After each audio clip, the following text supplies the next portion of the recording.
Bismillahirrahmanirrahim. Assalamu alaikum 6th class students. Here I am your computer teacher and I hope you all will be fine. So students, as you all know that we are reading our unit number 1 MS Word 2013.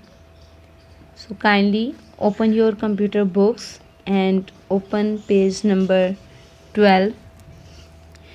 As you all know that in our previous lectures we have learned that how can we insert a table in our document, and how can we modify the table, and how can we insert new row or column in our table, or how can we delete a row or column from the table. So now today we are going to learn that what is splitting cells and how can we split a cell in our document, right? So from the book page number 12 we have to start reading. Splitting cells. Splitting cells refers to dividing a single cell into multiple cells. यानी splitting cell का meaning है कि आपके table के अंदर मौजूद किसी भी सिंगल सेल को मल्टीपल सेल्स में यानी एक से ज़्यादा सेल्स में डिवाइड कर देना स्प्लिटिंग कहलाता है, राइट? यानी किसी एक सिंगल सेल को डिफरेंट सेल्स में यानी एक से ज़्यादा सेल्स में डिवाइड कर देना स्प्लिटिंग कहलाता है. The steps to be followed to split cells are, यानी किसी भी सेल को स्प्लिट करने के लिए जो स्टेप्स हम फॉलो करेंगे वो स्टेप्स उस स्टेप्स के बारे में अब हम पढ़ेंगे. The step number 1, position the cursor in the cell that you want to split. यानी सबसे पहले आप लोग उस सेल के अंदर जाके अपना कर्सर प्लेस करेंगे जिसको आप स्प्लिट करना चाहते हैं. And in step number 2 you will click on layout tab. As you can see in the example, आपको नज़र आ रहा है कि आप लेआउट टैब पे जाके क्लिक करेंगे in your second step. The step number 3 will be click on the split sales option in the merge group. यानी आपने लेआउट टैब के अंदर जाके मर्ज ग्रुप के अंदर स्प्लिट सेल के ऑप्शन पे क्लिक करना है. The split cell dialog box appear. आपके सामने स्प्लिट सेल डायलॉग बॉक्स जो है वो अपीयर होगा. As you can see in figure 1.12b on your book page number 12, right? Here you can see this is the split cell dialog box, and you will choose the number of rows and columns you wish to split the selected cell into. यानी आप इस dialogue box के अंदर जाके उन रोज़ या columns का number specify करेंगे जितने आप रोज़ या कॉलम्स अपने सेल के अंदर ऐड करना चाहते हैं. And then you will click on the okay button. The selected cell is divided into the number of rows और कॉलम्स स्पेसिफाइड बाय यू. तो जैसे ही आप ओके बटन पे क्लिक करेंगे, as you can see here, जैसे ही आप ओके बटन पे क्लिक करेंगे तो आपका सेल जो है वो आपके बताए गए number of rows and columns में डिवाइड हो जाएगा. So here we will do this practically. So first of all we will insert the table in our document.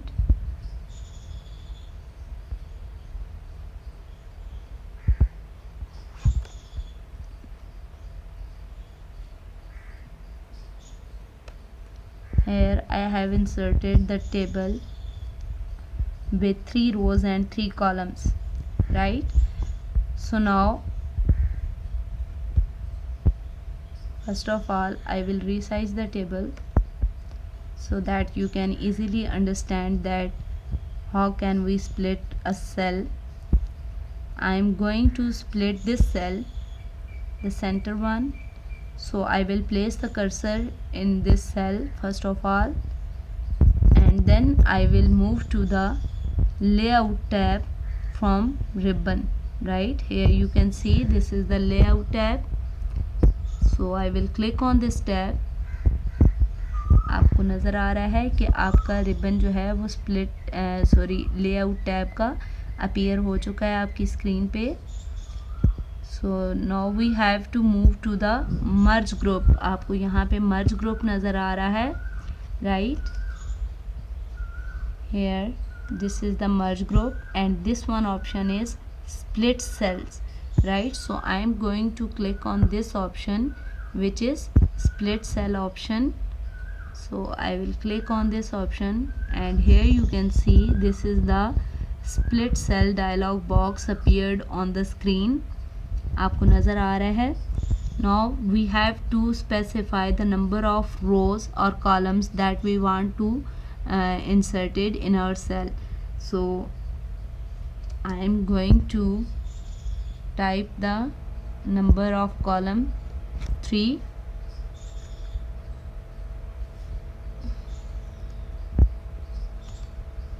and now I will move to the next one option, which is number of rows, and I am going to type the number of rows as 2.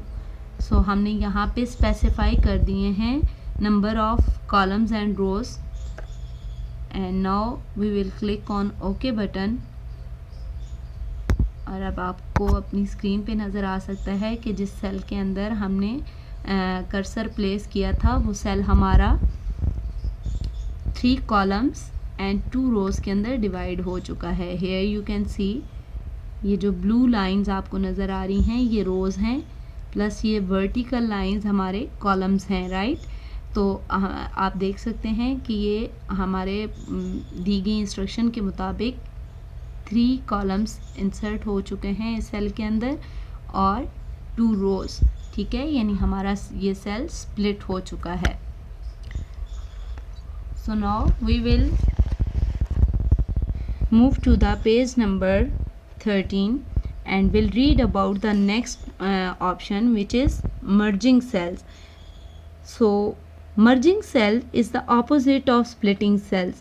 यानी merging cells जो है वो splitting cells के opposite function होता है. The merging cell refers to the combination or combining 2 or more cells in a row or a column into a single cell, right? यानी merging sales का जो option होता है ये स्प्लिटिंग सेल के ऑप्शन के बिल्कुल ऑपोजिट होता है. और इसका मीनिंग क्या होता है कि आपके टेबल के अंदर मौजूद मल्टीपल सेल्स जो हैं वो उनको इकट्ठा कर देता है, मर्ज कर देता है, एक जगह पे एक सेल में उसको कन्वर्ट कर देता है, ठीक है? तो अब हम इसके स्टेप्स के बारे में पढ़ेंगे. That how can we merge in a cell in our table. To merge cells follow the steps. The step number 1, select the cell to be merged. यानी हम सबसे पहले क्या करेंगे, उन सेल्स को सिलेक्ट करेंगे जिन्हें हम मर्ज करना चाहते हैं. Click on the layout tab, फिर हम लेआउट टैब पे जाके क्लिक करेंगे. Then click on the merge cells option in the merge group. As you can see here, आपको ये मर्ज ग्रुप के अंदर मर्ज सेल ऑप्शन नज़र आ रहा है. इसके ऊपर स्टेप नंबर 3 में जाके हम क्लिक करेंगे, right? You can also change the selected range of cells in merged into a single cell, ठीक है? यानी आप जो है वो इस तरीके से अपने सिलेक्टेड सेल्स की रेंज को जो है वो एक ही सेल में कन्वर्ट कर सकते हैं. You can also change the alignment of the text inside the merge cell. यानी आप अपने मर्ज सेल्स के अंदर मौजूद टेक्स्ट की अलाइनमेंट जो है वो चेंज कर सकते हैं. So now we will do this practically. For example, if we want to merge these 3 cells, the first 3 cells, सबसे पहले वाले 3 सेल्स को अगर हम मर्ज करना चाहते हैं, then first of all we will select these 3 cells. As you can see मैंने इन तीनों सेल्स को सिलेक्ट किया है. Then we will move to the layout tab on the ribbon. अपने लेआउट टैब पे क्लिक करेंगे and then from merge group, here you can see this is the merge group. And from merge group we will click on the merge cells option, right? तो जैसे ही हम मर्ज cells option पे click करेंगे आप देख सकते हैं कि हमारा 3 सेल्स का जो रेंज हमने सिलेक्ट की थी वो अब कन्वर्ट होके एक ही सेल में चेंज हो चुकी है, राइट। आपको नज़र आ रहा है कि ये सेल्स हमारे मर्ज हो चुके हैं, यानी इन सेल्स को हमने मर्ज कर दिया है, एक साथ कर दिया है, यानी एक से ज़्यादा सेल्स को हमने एक ही सेल में कन्वर्ट कर दिया है। सो 6th class students, this was our today's topic and you have to do the reading practice from your books page number 12 and page number 13, and you also have to do the practical practice. आपने जो practical work किया है उसकी practice आप करेंगे on your systems, right? Thank you so much students and keep enjoying.